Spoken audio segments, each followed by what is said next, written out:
Hello friends, तर आपण घेऊन आलोत एक नवीन सिरीज ज्याच्यामध्ये आपण मॅथचे सर्व कॉन्सेप्ट, सर्व जे तुमचे चॅप्टर आहेत सगळ्यांच्या कॉन्सेप्ट आपण ॲनिमेशनमध्ये शिकणार आहोत. त्या ॲनिमेशनचा वापर करून अतिशय सोप्या पद्धतीने आपण मॅथ्स शिकण्याचा प्रयत्न करणार आहोत. सेमी इंग्लिश आणि इंग्लिश दोन्ही मीडियमसाठी ह्याचा फायदा होणार आहे. ज्या विद्यार्थ्यांना मराठी समजतं तो प्रत्येक विद्यार्थी हे व्हिडिओज बघू शकतो. सुरू करूया. आजचा टॉपिक आहे सिमिलॅरिटी. सो सिमिलॅरिटी समजून घ्यायच्या आधी आपल्याला समजून घ्यायचं आहे की कॉन्ग्रन्सी म्हणजे काय. कारण बऱ्याच जणांचा कॉन्ग्रंट आणि सिमिलर ह्याच्यामध्ये खूप प्रॉब्लेम होतो. तर समजून घेऊया. बघा, ह्या ज्या फिगर आहेत स्क्रीनवर तुम्हाला दिसतात, हे काय आहेत? ते कॉन्ग्रंट फिगर आहेत. बघा, मॅच होत आहेत. ओके, सो ह्या आहेत कॉन्ग्रंट फिगर. नीट फरक समजून घ्यायचा आहे. कॉन्ग्रंट फिगर्स ह्या काय असतात तर शेप आणि साईजमध्ये सेम असतात. So figures having same shape and same size are called congruent figures. आता सिमिलर ऑब्जेक्ट्स बघू, नंतर आपण सिमिलॅरिटी समजू.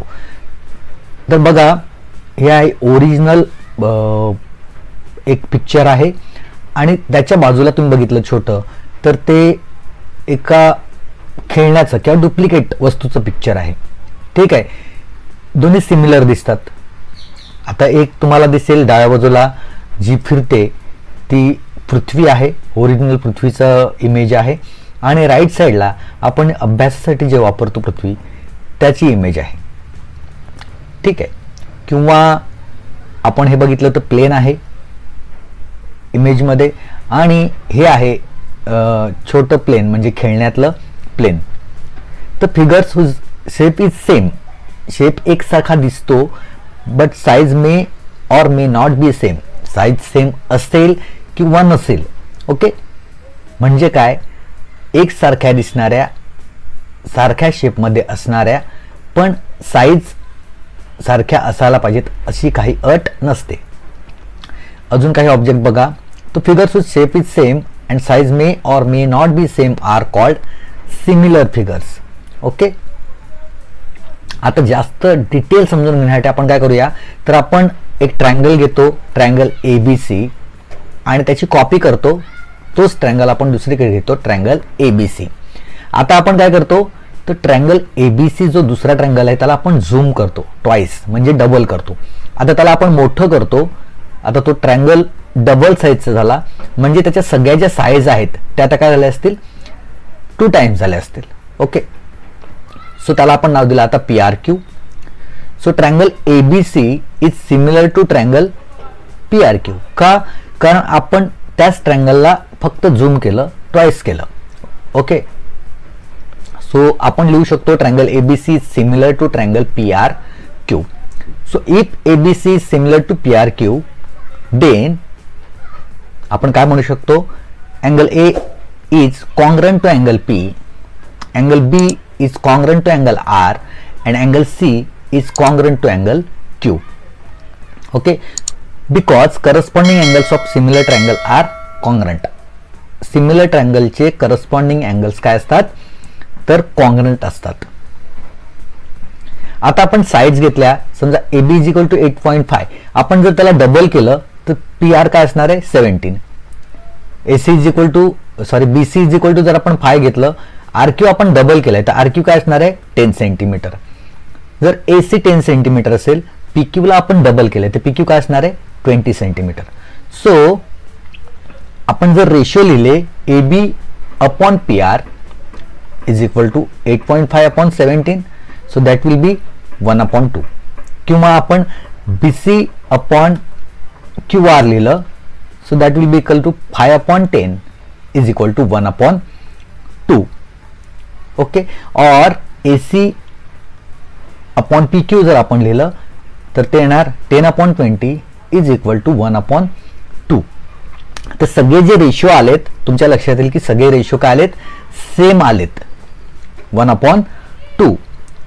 AB upon PR, BC upon QR आणि AC अपॉन PQ म्हणजे करस्पॉन्डिंग साइड्स जर आपण रेशिओमध्ये लिहिले, so AB upon PR is equal to BC upon QR is equal to AC upon PQ.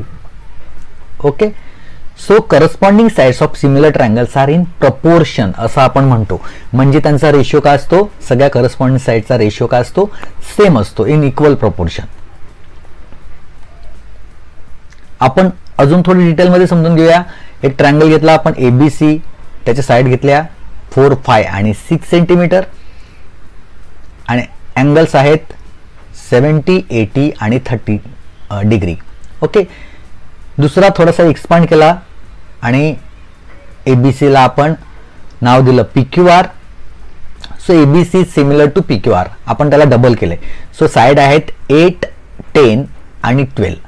Okay, आता आपण जर रेशिओ लिहिले ते AB upon PQ is equal to 1/2, BC upon QR is equal to 1/2 आणि AC upon PR is equal to 1/2.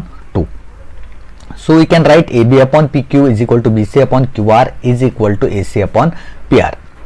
So corresponding pairs of similar triangles are in proportion. लक्षात ठेवायचं आहे. So sides are doubled. आपण side काय केल्या, double केल्या, zoom केलं किंवा साइड त्याच्या एक्झॅक्ट डबल केल्या. ओके, सो अँगल्स डबल झाले का, तर तुमच्या लक्षात येईल की अँगल्स मात्र आहेत तितकेच आहेत. सो 70, 80 आणि 30 degree. So angle A is equal to angle P, angle B is equal to angle Q and angle C is equal to angle R. Corresponding pairs of similar triangles are equal. लक्षात घ्या, angles असतात ते equal असतात आणि ज्या sides असतात corresponding sides त्या proportion मध्ये असतात, इक्वल असतातच असे नाही.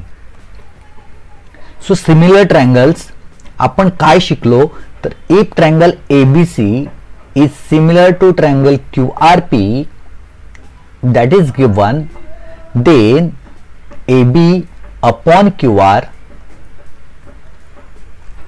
Is equal to BC upon RP is equal to AC upon PQ because corresponding sides of similar triangles are in proportion. Okay, also angle A is equal to angle Q and angle B is equal to angle R. Angle C is equal to angle P. तर अशा पद्धतीने आपण लिहू शकतो आणि ह्याचं reason असेल as corresponding angles of similar triangles are congruent. तर साइड असतात त्या प्रपोर्शन मध्ये असतात आणि अँगल्स असतात ते कॉन्ग्रंट असतात. इतकं लक्षात ठेवायचं आहे. If the two triangles are similar then the corresponding sides are in proportion and corresponding angles are congruent. So इतकं होतं बेसिक कॉन्सेप्टमध्ये सिमिलॅरिटी ट्रायंगल्सच्या. व्हिडिओ कसा वाटला नक्की कमेंट करून सांगा. आवडला असल्यास लाईक करा, जास्तीत जास्त शेअर करा आणि अजून जर चॅनलला सबस्क्राईब केलं नसेल तर प्लीज सबस्क्राईब करा. भेटूया पुढच्या व्हिडिओमध्ये. तोपर्यंत जय हिंद, जय महाराष्ट्र.